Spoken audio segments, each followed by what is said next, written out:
And we're back at it. All right, here we go. I'm going to post in the comments section the lovely folks that we have. Oh, that's my computer because I'm pressing the wrong thing. Okay, I'm going to make sure I get Lex's Instagram on here. I am Lex. Oop, make sure we have no spelling mistakes. That is important. All right. I'm going to post. I'm going to pin. Technology, I got you. I can do this. How do I pin? Yes. Okay. All right. Here we go. Oh, I see Lex. We're doing this thing.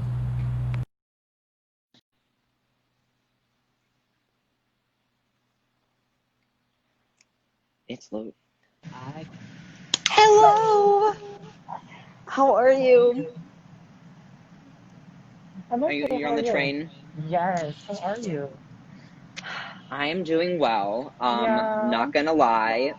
Tell Life is me. hard as it is for everyone, and I know. as you I may know. see, my right eye has been twitching nonstop for the past 2 days.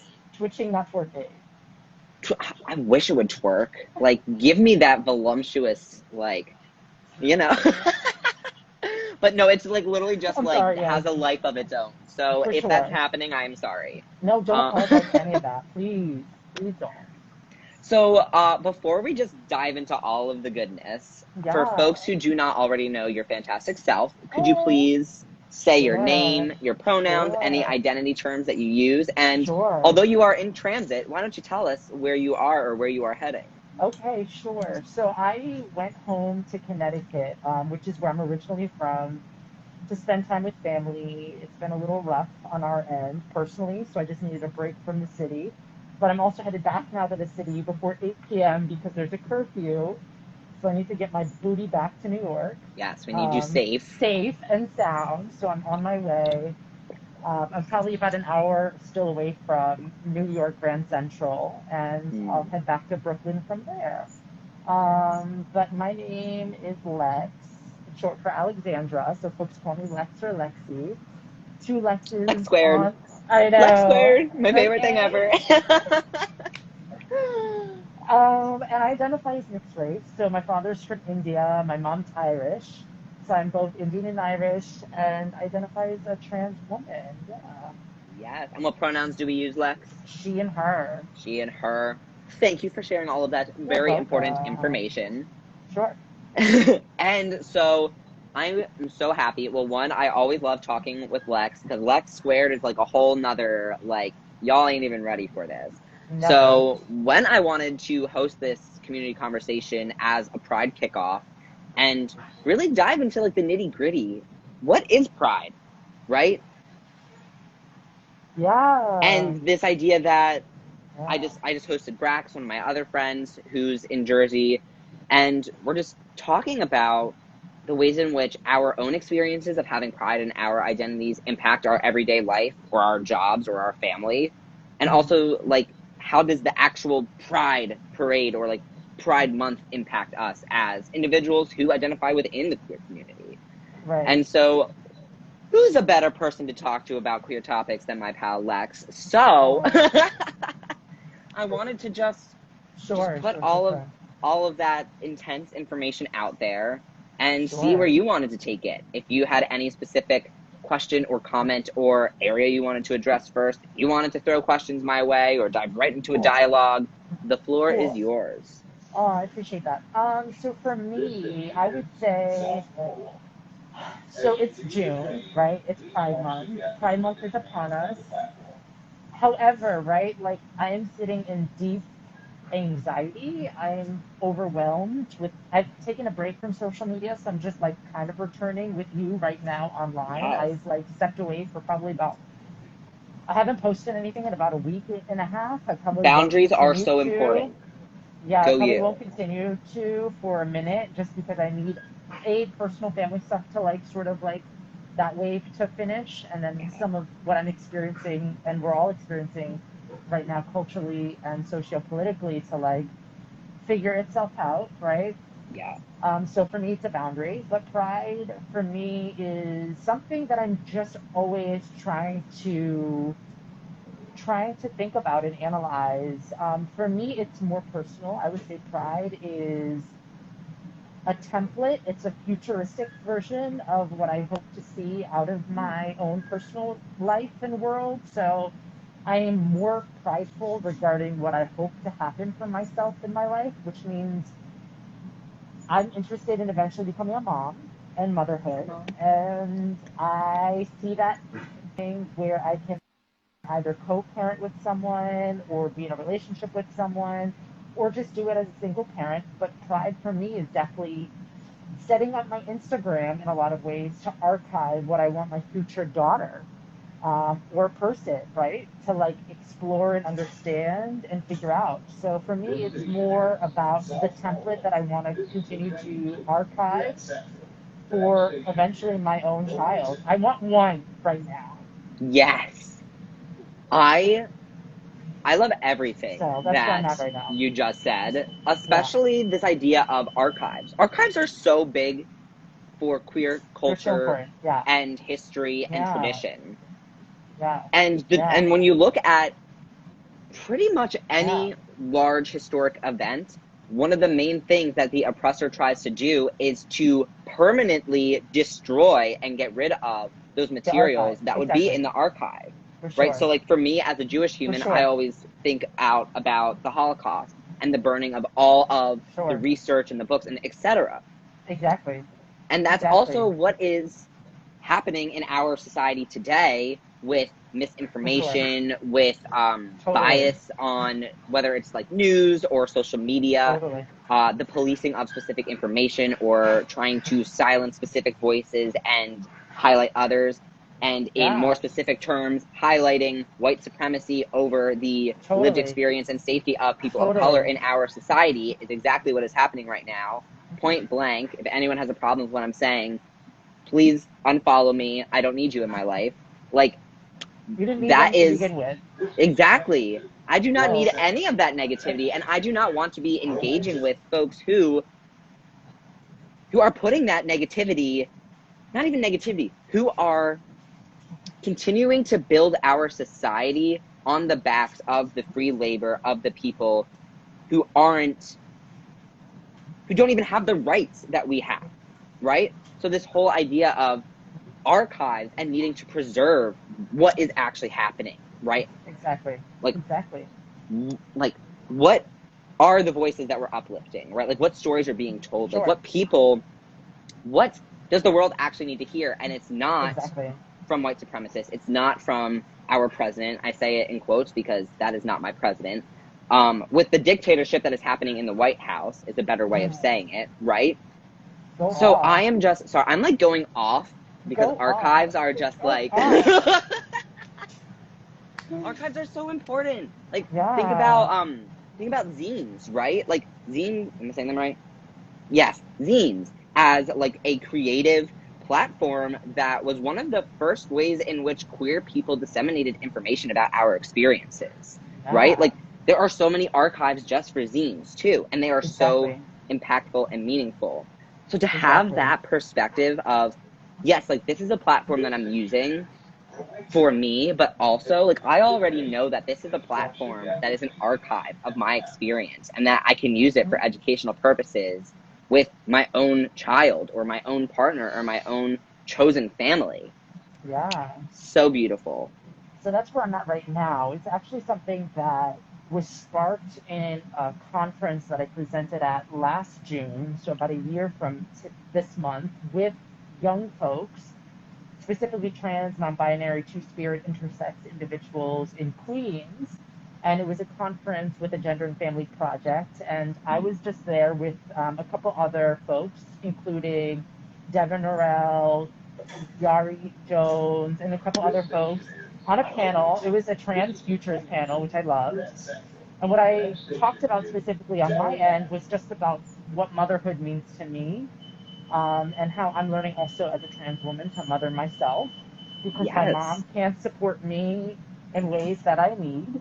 And I have to turn to other trans women and their archive to understand what resources are available to me, especially during the month of Pride, where visibility is, in a lot of ways, it is an all-time high. for trans women who feel they can go out and about, which is a beautiful thing, but visibility won't save us, as we know, because part of that means more violence, more harm, especially for trans women of color, which is also something that, you know, happened in Minnesota not too long ago.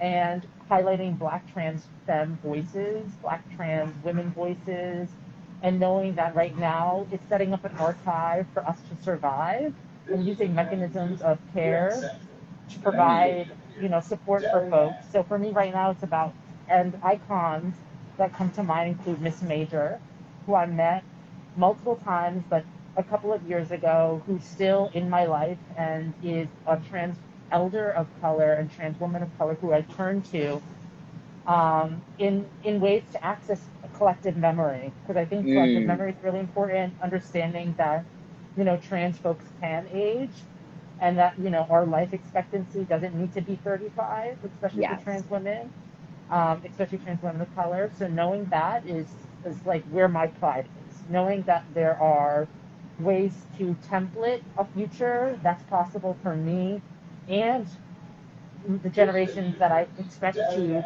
support moving forward.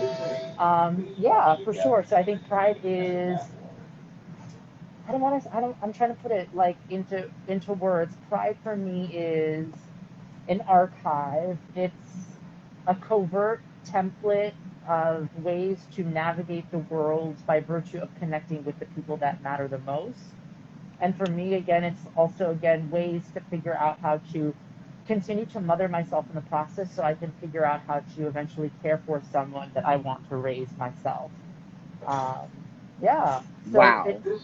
So I'm looking forward to figuring out what that means for me. I'm 26. I just turned 26 a couple of weeks ago. Happy belated. Okay. Okay. It was in quarantine, so it was like, okay, whatever. Quarantine D-Day. No. Always. And trying to figure out again, just like what that means for me. And I'm like thinking out loud right now, but again, Instagram as a template is an archive for that to be possible. Connecting with the right people for my own well-being and ensuring that pride is something that doesn't need to happen just once a month. One, you know, that can happen 365. It's something that, and it's also knowing that there doesn't need to, like, I can experience the opposite effects of pride. I can feel upset. I can feel sad. And those are still all valid versions of myself. That pride doesn't have to be the one way to be. It doesn't always have to be prideful. Right now, I'm mourning so much. I feel like we're all mourning so much as a country. And grief is just as valid as pride. And knowing how to access grief is something that I feel like queer folks should honor and lean into as much as pride. So having grief groups, having a moment of grief or a month of grief is extraordinarily important in order to, again, access all the range of emotions that we can feel as queer people, because we are complex and we're beautiful in that complexity. So that's where Oh my gosh. So many incredible things you just said. You're incredible. Oh I'm gonna state 3 things and then decide which one we're gonna go with. But this idea that collective memory, that is so big. That collective memory in the same vein as I'm gonna use the wrong term by accident. Collective memory as well as institutionalized trauma or like the history of abuse of marginalized people. Yeah. I understand hand in hand, because there are people every day who live with collective trauma from what their ancestors experienced. And that is something that impacts the lens that they use to understand society and the ways that they navigate space. Yeah. And then on top of that, this idea that queer people are constantly grieving. Trans people are constantly grieving. Black trans people are constantly grieving, right? And I could go on with so many different identities, but y'all get the point, right? But we're also, there's this double standard, there's this hypocrisy that we can't talk about mental health, right? Like, we're too strong. We've overcome too much. We're too resilient. So, like, I'm not going to talk about how I'm literally crying right now. I don't know if you can, if you can see me trying to be like, I'm right? here. But, like, we aren't providing each other spaces to grieve.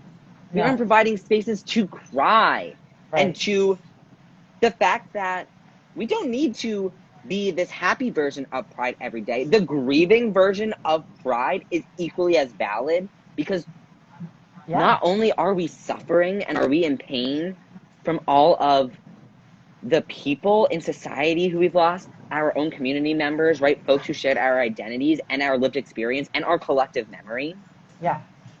But we need to be providing those spaces, whether it's like reaching out to a friend and being like, thinking of you, I love you, or seeking grief groups at your local LGBTQ organization, or sending me a DM, right? That's why my DMs are open, right? I want to be able to help people heal, to come to a better place within themselves, because life is complicated, right? Like nothing I am saying is going to show how complex and honestly how painful life can be for queer people, specifically queer trans people, specifically queer trans people of color who are femme presenting or feminine or women, because our society doesn't support and love and just scream from the rooftops how fantastic femininity is, right?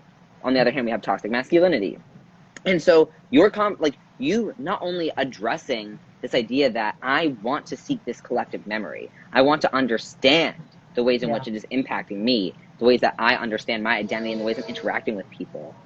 But then also, I'm so glad that you brought up this idea that we need to grieve, right? Yeah. There's a misconception with Pride and the idea that Pride is 1 month of the year that is extremely commercialized and all that. That is also this misunderstanding. Exactly. Right. And it's supposed to be this, we throw glitter, which is super rad. Like, I would literally do that any day of the week. But, like, for the purpose of what I'm trying to say, like, we throw glitter, we wear rainbow crop tops, we show off our scars, we sing the gay songs, we watch queer performances, we go to queer bars. But that is all painting this perspective that Pride is 100% optimistic, 100% let's just be happy.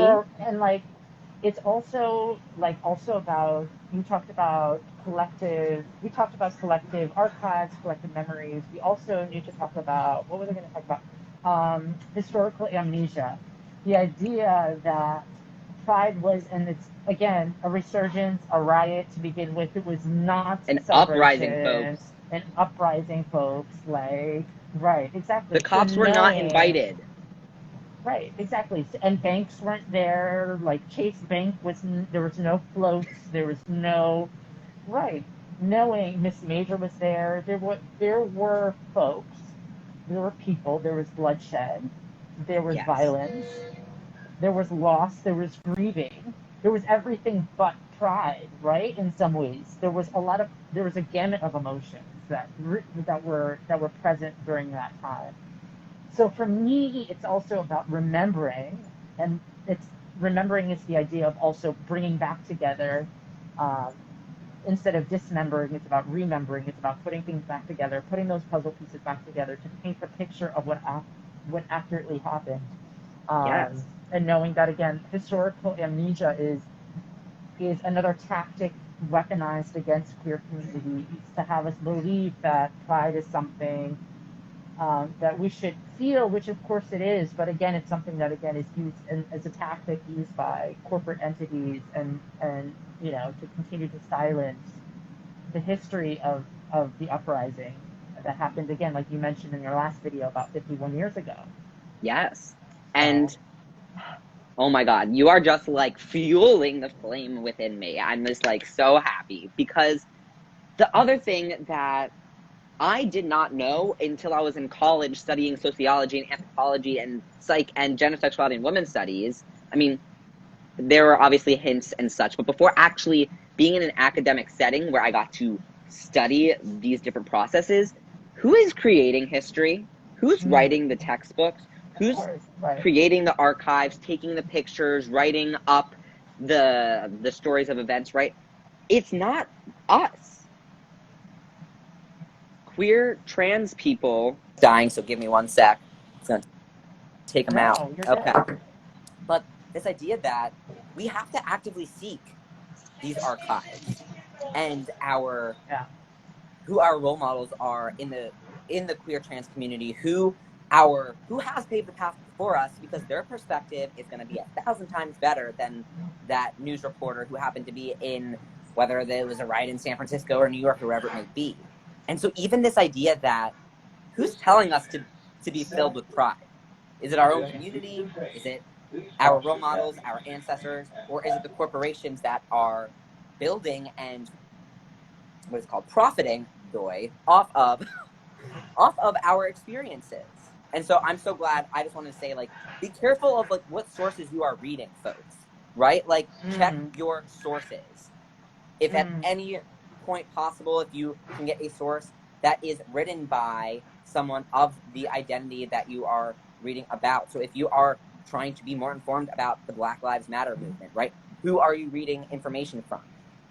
Or if we're talking about Pride, right? Pride was a riot, okay. Let's look into those archives. Let's learn the history from our people and not people who are trying to place our history potentially in the wrong lens on top of us. Right, for sure. No, I'm agreeing with everything you're saying. I think it's really important to have these topics, especially since Pride is looking a lot different this year than it has in years past, partly because we're still quarantining and we're not in proximity to each other, so there's a different level of communication and, again, templating that's happening right now with us trying to figure out how to still enjoy and also connect and be a part of a larger movement, especially when it's not about possibly getting close to one another. And Pride also looks different for folks who are more rural. And like rural queers, like those folks are going through a lot of different things than I am experiencing in the city of New York right now. So to know that there's archives that not only need to be centered in the experiences and the lives of those who live in the cities, but also just who are more rural and on the margins of the margins that need to be also acknowledged and validated and understood as well, for sure. Yes. Yeah. Beautiful information. You're beautiful. Oh my gosh. I'm like, yo, can we like keep talking for we always cover so much, and I know. I love that our conversation just always naturally finds the different the things that like need to be said, that need to be, and then I always leave our conversations with a new not even whether it's a new perspective or like being able to question things better or or feeling validated like in my pain, right? In myself. Good.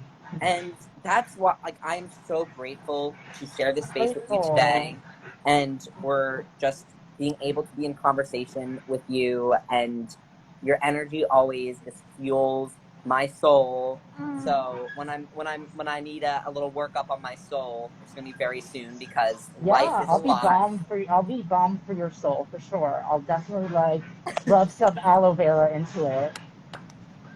Yeah, that's what your words are. Aloe vera. Some essential oils, yes. I love it so much. Oh my gosh, Lex. So before we sign off for today, are there any messages or statements or quotes, or I'm going to leave the floor to you. Anything, if you would like to say anything, you by no means have to. The floor is yours.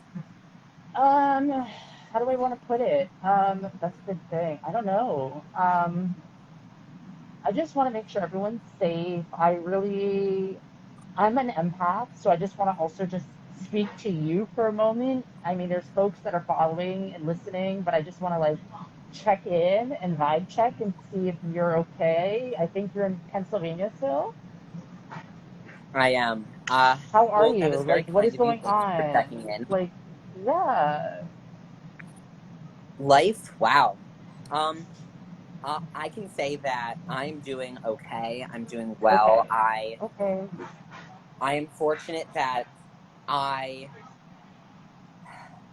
honestly, so many different things have been happening this past week in regards to like finances, family safety, my own like work, job, life. And so I can say that like I am here and I'm willing to do the work. Like the thing that actually gets me up every morning is like knowing that like I can support other people, but then also needing to remind myself that I need to be supporting my own growth and like my own inspiration within that. Yeah. And so I How am old are very you? fortunate. Was that? How old are you? How old do you think I am? Oh We're gonna do it. God. Ah! Wait, how Mhm. old do you think I am? My soul is 94 years old. Yeah, We mine already know too. this. For year Yeah. two. Oh, But for sure. my body, I am 23 years young. Oh, yay. Okay. Cute. Yeah.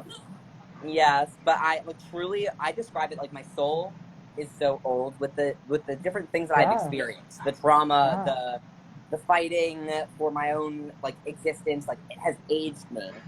But my heart Mm. and my mind, my imagination are like 4 years old. I have the Yeah. heart and like the passion and the Yeah. imagination of a child. And so it's this fascinating mixture of I've experienced too much for someone who is 23 years old, Mm. but I also have this That's beautiful real. ability that I do not take for granted to bounce back, to like use my negative experiences to create education, to create change, to hold facilitations, to engage with our community and do outreach.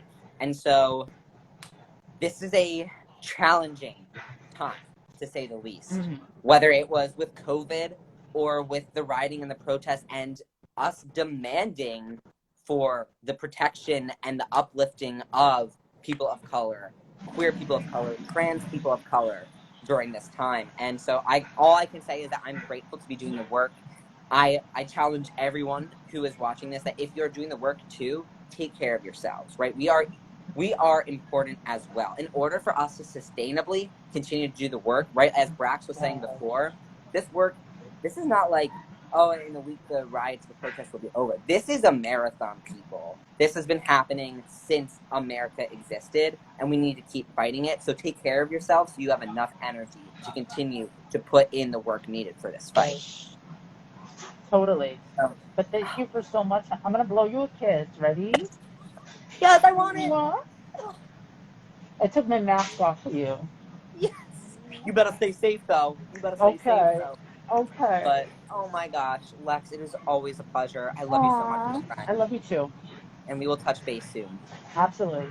Take care. Love you, bud. Bye.